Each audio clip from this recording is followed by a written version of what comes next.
हमने अपनी भाभी के बारे में सुन रखा था कि वो बहुत ही ज़्यादा खूबसूरत हैं, लेकिन जैसे ही हमारे घर में भाभी रुखसत होकर आई, एक अजीब वाक़या हुआ। एक नहीं, एक के बाद एक अजीब से अजीब तर वाक़या हुआ। हम लोगों की भाभी जो कि इतनी खूबसूरत थी, हमें उन्हें देखने का बहुत शौक़ था, पर भाभी ने आते ही अपने चेहरे को घूंघट में छुपा लिया। हमने सोचा कि शायद ये वक्ती तौर पर ऐसा कर रही होंगी, पर ऐसा नहीं था। भाभी ने अपने चेहरे को छुपाए रखा, यहाँ तक कि निकाह की रस्म भी हो गई। मुंह दिखाई का वक्त आया तो हमने इसरार किया कि भाभी के चेहरे से घूंघट हटाया जाए ताकि हम अपनी खूबसूरत सी भाभी को देख सकें, पर भाभी के घर वालों ने मना कर दिया कि वो ऐसा नहीं कर सकते क्योंकि तकरीब में मर्द भी हैं। ये लोग काफ़ी मजहबी किस्म का ख़ानदान थे, इसीलिए मैंने सोचा कि शायद मर्द हज़रात की मौजूदगी में ऐसा कह रहे होंगे, क्योंकि ये सभी लोग पर्दा करते थे। जो मैं सोच रही थी वो बिल्कुल ही गलत था। जब सब मेहमान चले गए, हम दुल्हन को अपने घर लेकर आए। एक कमरे में हम सब लड़कियां बैठी थीं। सोफे पर मेरी भाभी और भैया थे। भाभी ने तब भी घूंघट नहीं उठाया। एक लड़की ने घूंघट खींचने की कोशिश की तो भाभी ने सख्ती से मना कर दिया। कहने लगी कि मैं किसी को अपना चेहरा नहीं दिखाऊंगी। ये बात हैरान करने वाली थी, क्योंकि अब तो कमरे में कोई मर्द भी नहीं था। हमने भैया से कहा कि ये क्या बात हुई, आप कम अज़ कम हमें भाभी का चेहरा तो देखने दो। भैया कहने लगे कि मेरी बीवी बहुत शर्माती है, पर्दा करती है, और वैसे भी पहले दिन दुल्हन को बहुत झिझक होती है, तो इसे तंग मत करो। मुझे बहुत बुरा लगा। सोचा कि चलो भाई के कमरे में जब भाभी जाएंगी तब उनका दुल्हन बना चेहरा ज़रूर देखूंगी, लेकिन ऐसा नहीं हो सका, क्योंकि जैसे ही भाभी कमरे के अंदर दाखिल हुई, इन्होंने दरवाजे को ज़ोर से बंद कर दिया। मुझे उनकी ये हरकत बहुत बुरी लगी थी। अभी तो भैया भी कमरे में नहीं गए थे। भाभी ने आखिर किस वजह से कमरे का दरवाज़ा बंद किया था, ये तो मेरी समझ से बाहर था। मैंने दरवाजे को बजाने की कोशिश नहीं की। सोचा कि शायद भाभी को कपड़े वगैरह तब्दील करना होंगे, लेकिन जब भैया के जाने की बारी आई तो हम लड़कियों ने मिलकर कमरे के दरवाजे को खोल दिया। मैं भाभी के कमरे में दाखिल हो गई। मेरे साथ मेरी चचाजाद बहन भी थी, मगर जैसे ही हमारी नज़र भाभी पर पड़ी, हम हैरान रह गए। इन्होंने तो काली चादर ओढ़ ली थी। ऐसा लग रहा था जैसे वो हमें अपना चेहरा दिखाना ही नहीं चाहती। इतने में भैया भी कमरे में आ गया। मैंने कहा, भैया आप भाभी को समझाएं, अब तो यहाँ कोई भी नहीं है, हम भाभी का चेहरा देखना चाहते हैं। भाभी ने घूंघट के नीचे से ही भैया को कहा कि आप थोड़ी देर मुझसे बात करें, फिर बेशक ये लड़कियां दोबारा आ जाएं। मैं इस बात पर खुश हुई कि चलो शायद भाभी चेहरा देखने की इजाज़त दे रही हैं, पर भैया को कमरे से बाहर भेजकर हमें खड़े होते 10 थे। फिर अंदर से बुलावा आया। भैया ने बड़े गुस्से से मुझे कहा, तुम लोगों ने क्या पहले कभी दुल्हन नहीं देखी? जब वो अपना चेहरा नहीं दिखाना चाहती तो उसे ज़बरदस्ती मत करो। मैं ये बात सुनकर बहुत दुखी हो गई थी। सोचा भी नहीं था कि भाई मुझसे ऐसी बात करेंगे। पहली बार उनका ये रवैया देख रही थी। मैंने चुप साध दी।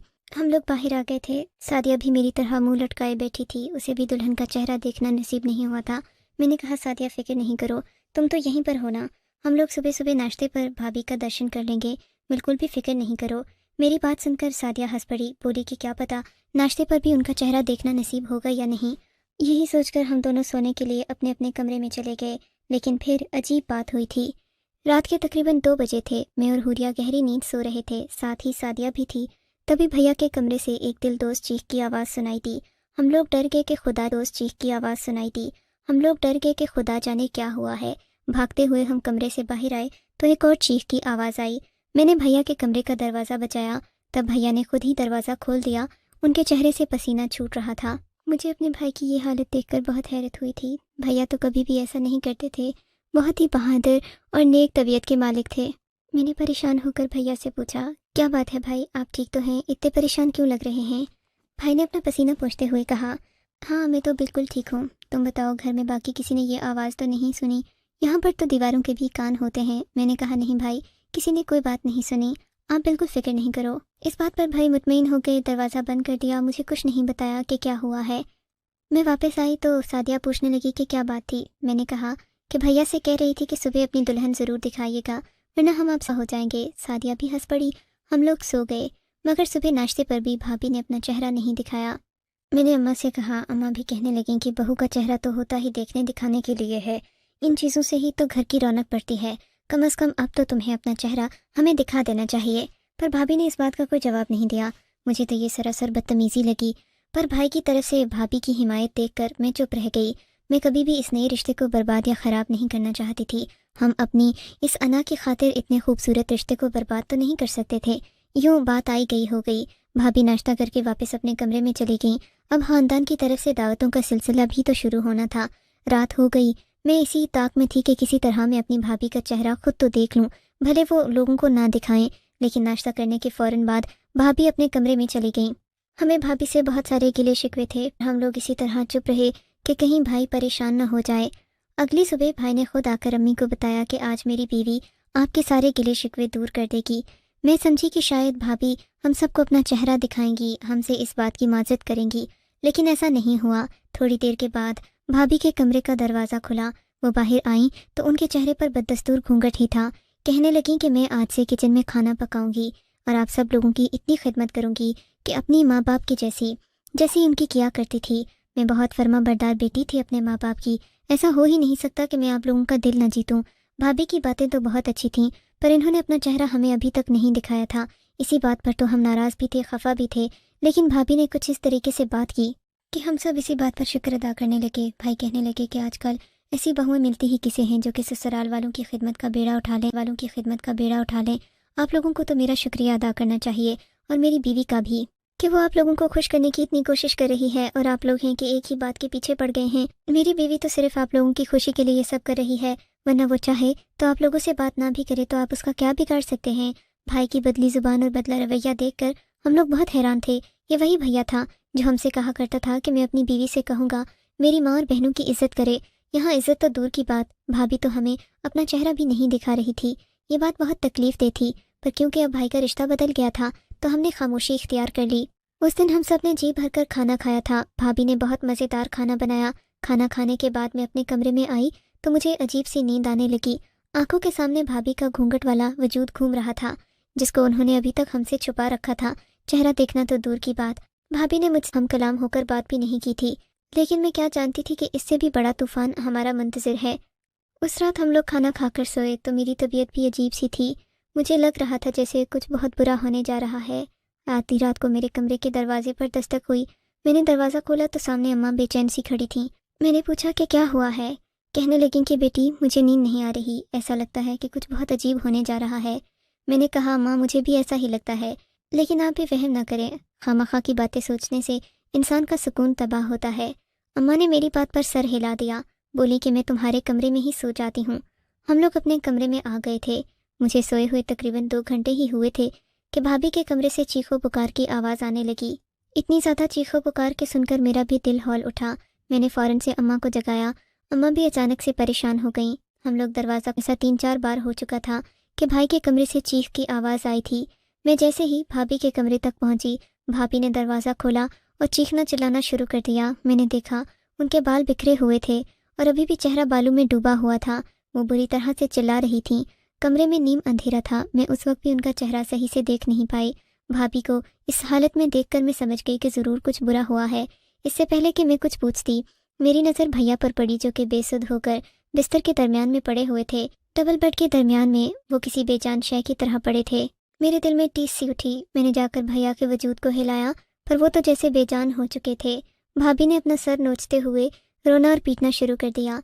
बोली कि मैं बर्बाद हो गई, इतनी सी उम्र में बेवा हो गई हूँ। या अल्लाह, अगर मेरे नसीब में यही लिखा था तो मेरी शादी ही क्यों की। भाभी ने खुद को काली चादर में शुरू कर दिया। भाभी को रोता देखकर मैं अपना गम भूल गई थी। भाभी ने इस कदर चीखों पुकार शुरू कर रखी थी कि आसपास के लोग भी जाग गए होंगे। हमारे घर के बाकी अफराद भी कमरे में जमा हो गए। सब ने भाई की तरफ देखा। भाई वाकई में बेसुध पड़ा था। भाभी कहने लगी कि ये अचानक ही फौत हो गए हैं। पता नहीं क्या हुआ कि इनकी जान चली गई। मैंने तो कभी सोचा भी नहीं था कि मुझे इतनी जल्दी छोड़कर चले जाएंगे। अम्मी भी रोने लगी थीं।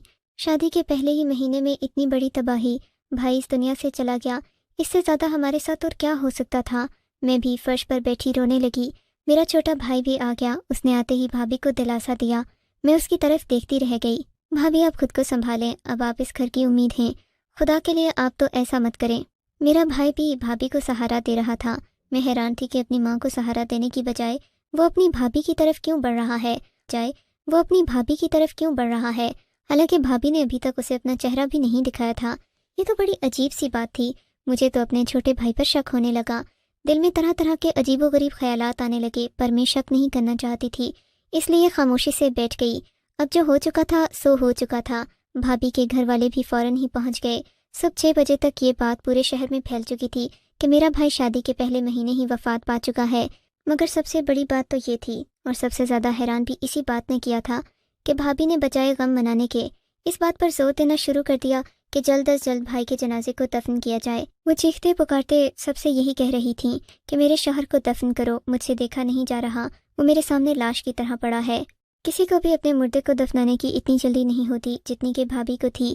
بھابھی کی جلد بازی دیکھ کر مجھے تو یہ سب ناٹک لگ رہا تھا، جبکہ باقی گھر والے بھابھی کو تسلیاں دے رہے تھے کہ تمہارا شوہر ہے، چلا گیا تو اللہ کی دین تھی، اللہ نے واپس لے لی۔ لیکن مجھے بھابھی کی آنکھوں میں عجیب سی مکاری نظر آ رہی تھی۔ مجھے بھابھی کے آنسو مگر مچھ کے آنسو لگ رہے تھے۔ بھابھی کے شدید اصرار پر ظہر کی نماز سے پہلے قبر کھود کر بھائی کو دفن کر دیا گیا۔ اماں بھی اپنا غم بھول کر اپنی بہو کو سنبھالنے میں لگی ہوئی تھیں۔ بہو نے جو رونا پیٹنا مچا رکھا تھا اس نے سبھی کو پریشان کر رکھا تھا۔ کچھ لوگ تو کہہ رہے تھے کہ یہ اپنے شوہر کے غم میں پاگل ہو جائے گی، لیکن مجھے لگتا تھا کہ بھابھی باقیوں کو پاگل کر دے گی۔ تدفین کے فوراً بعد ہی بھابھی نے کہا کہ وہ قبر پر بیٹھ کر اکیلے میں دعا کریں گی۔ بھابھی کا رونا دھونا اور فریاد ایسی تھی کہ ہم لوگ انکار نہیں کر سکے۔ بھابھی کو یوں قبرستان میں اکیلا چھوڑ دیا گیا۔ ہم لوگ گھر آ گئے، تب میرے چھوٹے بھائی نے ایک عجیب بات کی۔ بولا کہ امی، بھابھی عدت اسی گھر کی نا، ویسے تو شوہر کی موت کے بعد بیوی کو گھر سے نکل کر قبرستان جانے کی اجازت بھی نہیں ہوتی، پر وہ بھیا کے غم میں اتنی پاگل ہیں کہ قبرستان تک پہنچ گئی ہیں۔ اسی لیے اب ہمیں چاہیے کہ عدت بھی ان کو بھیا کے کمرے میں ہی گزارنے دیں، یہ نہ ہو کہ وہ پریشان ہو جائیں، میکے جا کر ان کا دم گھٹ جائے اور وہ اس دنیا سے خود بھی چلی جائیں۔ میرے چھوٹے بھائی کی بھابھی کے لیے غیر ضروری حمایت دیکھ کر مجھے شک ہو رہا تھا، لیکن میں چپ رہی تھی۔ میں نے سوچ لیا تھا کہ جب تک صحیح وقت نہیں آ جاتا میں بھابھی کے بارے میں کسی سے کوئی بات نہیں کروں گی۔ شام تک ہم سب اپنے کمرے میں آ چکے تھے، پر بھابھی ابھی تک نہیں آئی تھیں۔ انہوں نے بھائی کی قبر پر شام تک وقت گزارا۔ شام ہوئی تو گھر کے دروازے پر دستک ہوئی۔ اب تو ہمیں بھابھی کا چہرہ نہ دیکھنے کی عادت ہو چکی تھی۔ ہم میں سے کسی نے بھی ان سے مزید اصرار نہیں کیا۔ وہ اسی طرح کالی چادر لپیٹ کر آئیں اور آ کر گھر داخل ہو گئیں۔ گھر میں آتے ہی انہوں نے بھیا کے کمرے کا رخ کیا، دروازے کو زور سے بند کر دیا۔ آج ہمارے رشتہ داروں نے ہمارے گھر کھانا لے کر آنا تھا، کیونکہ گھر میں ہم سب میں سے کسی کی بھی ایسی حالت نہیں تھی کہ وہ کھانا پکا سکے یا پھر کھا بھی سکے۔ شام تک بھابھی کا کمرہ بند تھا، پر جیسے ہی رات ہوئی بھابھی کمرے سے نکلیں اور کچن میں چلی گئیں۔ میں بھی ان کے پیچھے پیچھے کچن میں گئی۔ میں نے پوچھا، آپ یہاں کیا کر رہی ہیں؟ کہنے لگیں کہ میں تم سب کے لیے کھانا بنا رہی ہوں، میرا ضمیر اجازت نہیں دیتا کہ میرے غم کی وجہ سے تم سب بھی بیٹھے رہو، اسی لیے میں تم سب کے لیے اپنے ہاتھ سے کھانا بناؤں گی۔ مجھے بھابھی کی یہ بات مشکوک لگی۔ اماں اپنی بہو پر صدقے واری جا رہی تھیں کہ میری بہو کتنی خیال کرنے والی، کتنی فرما بردار ہے، اس نے اس وقت میں بھی ہمارا خیال کیا، کاش ہمارا بیٹا زندہ ہوتا تو ہماری زندگی کتنی بہترین گزرتی۔ بھابھی نے سب کے لیے کھانا بنایا اور خود کمرے میں چلی گئیں۔ ہم نے لاکھ کہا کہ آپ بھی کھانا کھا لیں، بولی کہ میں نہیں کھا سکتی، بس آپ لوگ کھا لیں تو سمجھوں گی کہ میں کھا سکتی، بس آپ لوگ کھا لیں تو سمجھوں گی کہ میں نے کھایا ہے۔ میں ان کے اس ناٹک سے اب تنگ آ چکی تھی۔ ان کی حقیقت ساری دنیا کے سامنے کھلنے کا انتظار کر رہی تھی، پر اس کی نوبت نہیں آئی۔ میری پریشانی عروج پر تھی، مگر میں نے کسی سے بھی اس بات کا ذکر نہیں کیا۔ بھابھی اپنے کمرے میں تھیں، لیکن میں بھی اپنے کمرے میں جاگ رہی تھی، کھڑکی میں بیٹھی، کمرے میں اندھیرا کر کے مسلسل میری نظریں انہی کے کمرے کی طرف تھی۔ رات کے تقریباً 1 بجے تھے جب بھابھی اپنے کمرے سے باہر نکلیں۔ ان کا دروازہ کھلا تو میرے کان کھڑے ہو گئے۔ میری نظر بھابھی پر پڑی تو میں چونک کر رہ گئی تھی۔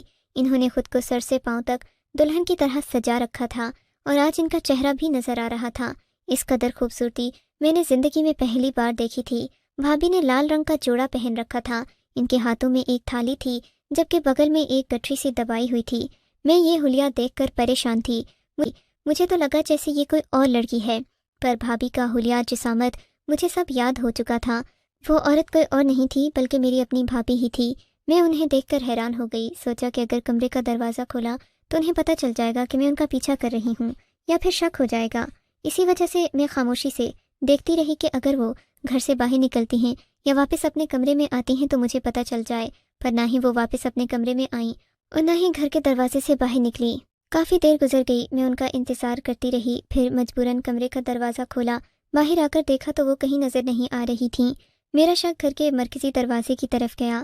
میں نے دروازے کی طرف نظر ڈالی تو دیکھا دروازہ کھلا ہوا تھا، یعنی کہ بھابھی گھر سے باہر گئی تھی، وہ بھی دلہن کے حلیے میں۔ یہ بات حیران کر دینے والی تھی۔ کاش میں تھوڑی دیر پہلے نکلتی تو بھابھی کا پیچھا کر سکتی تھی، پر اب ایسا ممکن، کیونکہ رات کے اندھیرے میں وہ کہاں گئی ہیں میں کچھ نہیں جانتی تھی۔ ان کو نکلے ہوئے 10 منٹ ہو چکے تھے، اب ان کے پیچھے جانے کا کوئی فائدہ نہیں تھا۔ ایک بار میرے دل میں آیا کہ دروازے کو اندر سے بند کر دوں تاکہ جب وہ واپس آئیں تو گھر کا دروازہ بجانے پر سبھی کو ان کی حقیقت معلوم ہو جائے، لیکن میں ایسا کر کے انہیں مشکل میں نہیں ڈالنا چاہتی تھی، سو میں خاموشی سے اپنے کمرے میں آ گئی۔ سوچ لیا کہ اگر کل بھی بھابھی نے یہی کام کیا تو میں ضرور ان کا پیچھا کروں گی، آخر رات کے اندھیرے میں وہ جاتی کہاں ہیں۔ اپنے کمرے میں آنے کے بعد میں بھابھی کا انتظار کرنے لگی، مگر انہوں نے نہیں آنا تھا، وہ نہ آئیں، یہاں تک کہ رات کو زیادہ دیر جاگنے کی وجہ سے میری آنکھ لگ گئی۔ صبح میری آنکھ کھلی تو تقریباً دن کے 12 بج رہے تھے۔ میں نے سوچا کہ میں جا کر بھابھی کی خبر لوں، پر میں جیسے ہی کمرے کے دروازے سے نکلی، اماں میرے پاس آئیں، کہنے لگیں کہ بیٹی اگرچہ گھر میں ماتم کا سا سما ہے، پر پھر بھی اس خوشی کی خبر کو میں چھپا نہیں سکتی۔ اماں کیا خوشی کی خبر ہے؟ مجھے بھی تو سناؤ۔ ہماری بہو امید سے ہے، وہ ماں بننے والی ہے اور ہمارے بیٹے کی آخری نشانی ہمارے پاس آ جائے گی۔ وہ خود تو دنیا سے چلا گیا پر ہمارے لیے ایک نشانی چھوڑ گیا۔ اماں کی بات سن کر میں حیرت میں ڈوب گئی تھی۔ بھابھی کیسے امید سے ہو سکتی تھیں جبکہ بھائی کو گئے ہوئے تقریباً 1 ہفتہ گزر چکا تھا؟ اگر ایسی کوئی بات ہوتی تو ہمیں پہلے پتہ چل جاتا، لیکن خیر میں نے بھی اعتراض نہیں کیا، میں خوش ہونے لگی۔ میں نے کہا یہ تو اچھی بات ہے۔ پھر مجھ سے صبر نہیں ہوا، میں جب بھابھی کے کمرے میں گئی تو وہ اسی طرح سے سر لپیٹے بیٹھی ہوئی تھیں۔ مجھے ان پر بے پناہ غصہ آنے لگا۔ میرا بھائی بھی وہیں پر کھڑا تھا۔ میں نے کہا بس کر دو، اور کتنا ناٹک کرو کہ تمہاری وجہ سے میرے سب گھر والے پریشان ہیں، تم نے ہی میرے بھائی کو مارا ہے اور اب یہ نشانی کا ناٹک کر رہی ہو۔ سچ بتا دو کہ یہ گناہ کس کا ہے؟ میری یہ بات سنتے ہی اماں کانوں کو ہاتھ لگانے لگی۔ ہو تمہیں شرم آنی چاہیے، یہ تمہارے بھائی کی بیوہ ہے، ہمارے پاس اس کی امانت ہے، ایسی بات کرنے سے پہلے تم 10 بار سوچتی۔ یہ کسی کی بیٹی ہے، کل کو تم بھی بیاہ کر جاؤ گی۔ میں نے کہا اماں میں بیاہ کر جاؤں گی پر اتنا ناٹک تو نہیں کروں گی جتنا یہ عورت کرتی ہے۔ اس نے یہ سب ڈھونگ رچایا ہوا ہے، اسے نہ ہی کوئی بھائی کے مرنے کا دکھ ہے اور نہ ہی اسے کوئی امید سے ہونے کا یقین ہے۔ پتہ نہیں یہ کیا چاہتی ہے۔ میری یہ بات سننا تھی کہ بھابھی غصے سے پھٹ پڑی اور بولی کیوں مناؤں میں اپنے شوہر کے مرنے کا غم جبکہ وہ مرا ہی نہیں ہے، وہ میرے کہنے پر قبر میں لیٹا ہوا ہے۔ میں نے اسے بے ہوشی کی دوا سنگھا کر مارنے کا ناٹک کیا تھا، اور خبردار جو تم نے مجھے یا میرے خاندان کو کچھ کہا تو میں ایک نیک عورت ہوں، میں نے جو بھی کیا اولاد پانے کی خاطر کیا۔ میں تو بانجھ تھی۔ شادی کی پہلی رات میں نے اپنے شوہر کو بتا دیا تھا کہ مجھ میں بچہ پیدا کرنے کی صلاحیت موجود نہیں ہے۔ اس نے کہا کہ وہ بھی بانجھ ہے۔ حل تھا کہ میں کوئی عمل کروں، ایسا عمل جس سے ہم دونوں کی یہ بیماری ختم ہو جائے اور ہم پھر سے اولاد پیدا کرنے کے قابل ہو جائیں۔ مجھے پتا تھا کہ تم لوگوں کو جلدی اس گھر کے لیے وارث چاہیے ہوگا، اسی لیے میں نے یہ سب کیا۔ اگر تمہیں لگتا ہے کہ میں ناٹک کر رہی ہوں تو جو سمجھنا ہے سمجھو، تمہاری بھی شادی ہوگی تو میں دیکھ لوں گی کہ تم کیا کرتی ہو۔ سسرال کا رشتہ ہی ایسا ہے کہ انسان ایسی حرکتیں کرنے پر مجبور ہو جاتا ہے۔ اپنی بھابھی کی باتیں سن کر مجھے یقین نہیں آیا اور کسی چیز کی مجھے خوشی نہیں تھی جتنی کہ اپنے بھائی کی زندہ واپس آنے کی تھی۔ بھائی کو قبر سے نکال دیا گیا، خدا جانے انہوں نے اتنا بڑا ناٹک کر کے ہم سب کو اتنے دکھ میں کیوں مبتلا کیا، اور بھابھی نے اتنا بڑا ڈرامہ ماتم اور بین وغیرہ کیوں کیا۔ اگر بھائی کو سچ مچ کچھ ہو جاتا تو ہم لوگ کہاں جاتے؟ میں یہ بھی نہیں سمجھی آج تک کہ وہ کون سا عمل تھا جس کے لیے بھابھی کو اتنا سب کچھ کرنا پڑا، لیکن اگر وہ عمل تھا بھی تو اس سے یہی اچھا تھا کہ بھابھی اولاد کی دعا کرتی۔